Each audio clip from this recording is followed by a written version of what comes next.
Hey guys, I'm here to do just a library haul.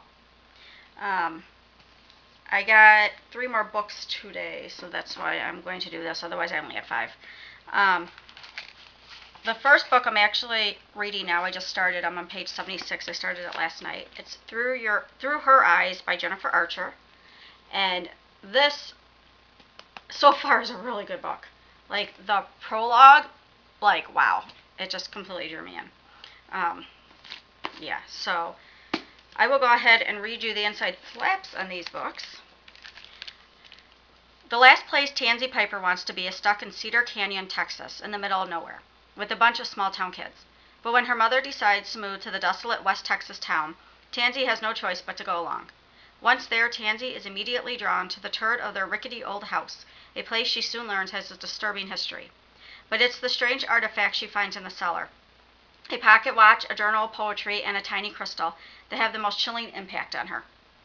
Tansy soon finds that through the lens of her camera she can become part of a surreal black and white world where her life is intertwined with that of mysterious troubled Henry, who lived in the same house and died decades earlier. It seems their lives are linked by fate and the artifacts she found. But as Tansy begins spending more and more time in the past, her present world starts to fade away. Tansy must untangle herself from Henry's dangerous reality before she loses touch with her own life forever. And like I said, it's a ghost story. So right now, where I'm at, so far it's really good. I even woke up at 2:30 this morning. I started reading it, I'd say probably about 12:30 in the morning, and I couldn't keep my eyes open. I think I got through like the first chapter, or maybe first 1 or 2 chapters, and I could not keep my eyes open. So of course I was on the couch, I fell asleep, and I kept waking up because I couldn't stop thinking about the book. And then it was like 2:30. I made myself stay up because I could not stop thinking about the book. And I read up to page 76, and I couldn't stay awake anymore. I had to go to bed. But yeah, I'm excited to dig back into it. The next book I got, um, when I got that book, I also got this book. This is an adult fiction book. It's Horns by Joe Hill. And I don't know if anybody's heard of this, but it was really big. I know when I first came into the book community last year, it was really highly talked about. Sounds really good. This one says, at first, Ig thought the horns were a hallucination, the product of a mind damaged by rage and grief. He had spent the last year in a lonely private purgatory following the death of his beloved Murren Williams, who was raped and murdered under inexplicable circumstances. A mental breakdown would have been the most natural thing in the world, but there was nothing natural about the horns, which were all too real. Once the righteous Ig had enjoyed the life of the blessed, born into privilege, the second son of a renowned musician and younger brother of a rising late-night TV star. He had security, wealth, and a place in the community. Ig had it all, and more. He had Maren, and a love founded on shared daydreams, mutual daring, and unlikely midsummer. There's something covering it, I'm sorry. But Maren's death damned all that. The only suspect in the crime, Ig, was never charged or tried, and he was never cleared. In the court of public opinion in Gideon, New Hampshire, Ig is and always will be guilty because his rich and connected parents pulled strings to make the investigation go away. Nothing Ig can do, nothing he can say matters. Everyone, it seems, including God, has abandoned him. Everyone, that is, but the devil inside. Now Ig is possessed of a terrible new power to go with his terrible new luck, a macabre talent he intends to use to find the monster who killed Murren and destroyed his life. Being good and praying for the best got him nowhere. It's time for a little revenge. It's time the devil had his due. And this, I guess is supposed to be, he starts growing horns, and I guess more stuff starts happening to him. So I think this just sounds really interesting. And like I said, there was a lot of good reviews on this book. The next book I went to the library today. I had to pick up a book for Mia. I picked up Hunted, the House of Night series by PC and Kristen Cass for her. This is the 5th book, I believe, and she's on the 3rd or 4th book. Whatever book this is, she's on the one right before it. She's just flying through these books. She loves that series. So I picked that for her, and I picked up 3 more. I got Scored by Lauren McLaughlin. That actually looks pretty cool. That cover is pretty neat. This should be a new 2011 book. Yes, a 2011 book. 2011 book. And this one says, forget your family, forget your friend. You are your score. Score above 90 and you're set for life. A full college scholarship, the career of your dreams. Score below 75 and you've got a tough life ahead of you, kid. Imani Lamond has worked hard, and 1 month away from high school graduation, she's a 92. Unfortunately, her best friend Katie is a 71 and falling fast. And now Diego McLoone, brilliant, iconoclastic, and unscored, wants Imani for a study partner.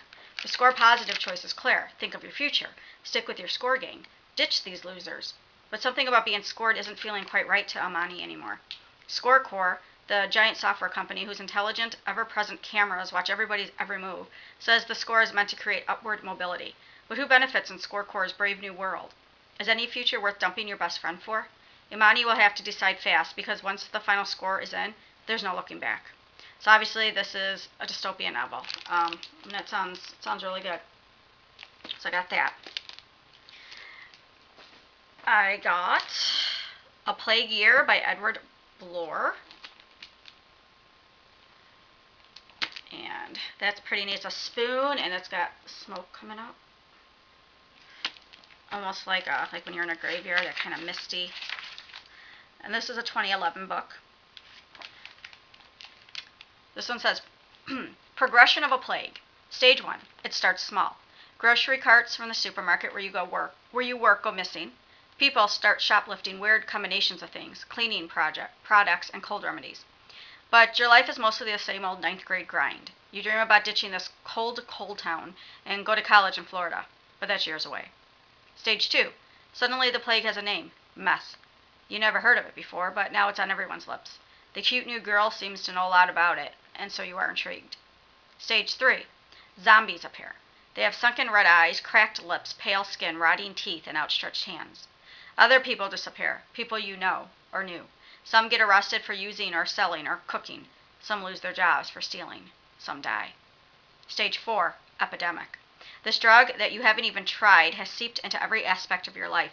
Your definitions of friends, family, romance, and normal have all changed. Cure. Is there one? No one seems to know. Part of you just wants to escape. But another part, the better part, is determined to stay and fight. That sounds really, really good. So I'm really excited to dig into this one.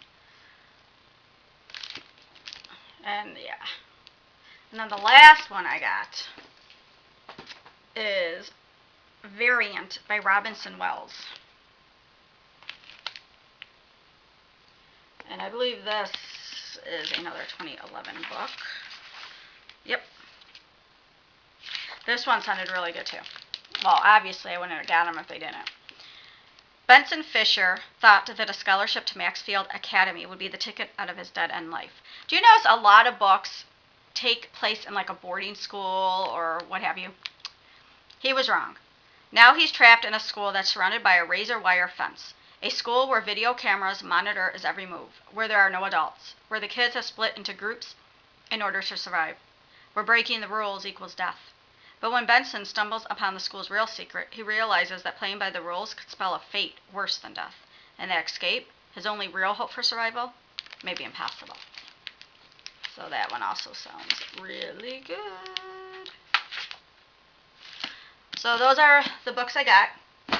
I know some people have been asking me if I'm going to start reading books off of my shelf, because I do still have, even though I got rid of a lot of my books, I still have a ton of books that need to be read. And not just YA, but adult fiction, which that was my first love. Adult fiction was my first love. The psychological thrillers, medical thrillers, crime thrillers. That's what I love.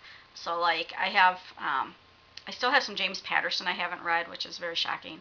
And actually some John Saul, too. But James Patterson I fell behind on, because he's always publishing a book, like, every year.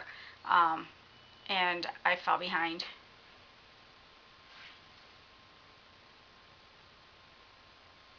Okay, I'm not sure why there's a van in front of my house, or stuff in front of my driveway, whatever. So, yeah, anyways. I still will probably review those books, or my thoughts on those books, on this channel, because this isn't strictly a YA channel, even though that's basically all I do. I do have some Sue Grafton I need to read. There is some Heather Graham that I'm going to read too. So, all right, I'm going to go because I do hear the dogs barking. All right, bye.